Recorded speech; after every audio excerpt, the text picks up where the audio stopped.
નમસ્કાર, world media ન્યૂઝમાં આપનું સ્વાગત છે। હું છું સફી શેખ। જોઈએ આજના નવા સમાચારો। ભરૂચમાં હર ઘર તિરંગા અભિયાન 2026 અંતર્ગત જિલ્લા કક્ષાની ભવ્ય તિરંગા યાત્રાનું આયોજન કરવામાં આવ્યું હતું। હોસ્ટેલ ગ્રાઉન્ડ ખાતેથી શરૂ થયેલી આ યાત્રા રેલવે સ્ટેશન ખાતે પૂર્ણ થઈ હતી। યાત્રામાં 5,000થી વધુ ભરૂચવાસીઓ ઉત્સાહભેર ભાગ લીધો હતો। જિલ્લા પંચાયત પ્રમુખ ડિમ્પલબેન રાજ, કલેક્ટર નવનાથ ગવ્હાણે સહિતના મહાનુભાવોએ તિરંગો લહેરાવી યાત્રાને પ્રસ્થાન કરાવ્યું હતું।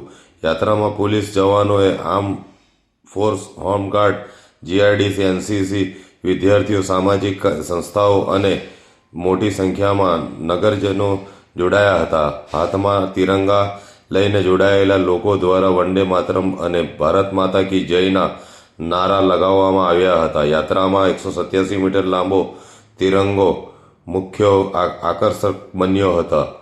સાથે જ પોલીસ અશ્વદર, પોલીસ બેન્ડ, સિદ્ધિ નૃત્ય અને સ્કેટિંગ કરતા બાળકોએ પણ લોકોનું ધ્યાન ખેંચ્યું હતું। સમગ્ર યાત્રા દરમિયાન દેશભક્તિનો ગીતો અને ભારત માતાના જય ઘોષની વાતાવરણ ગુંજી ઉઠ્યું હતું। નાગરિકોએ ફૂલ વર્ષા કરી તિરંગા યાત્રાનું સ્વાગત કર્યું હતું। બાળકો, યુવાનો અને વડીલોના ઉત્સાહથી સમગ્ર ભરૂચ શહેર દેશભક્તિના તિરંગાએ રંગાયેલું જોવા મળ્યું હતું।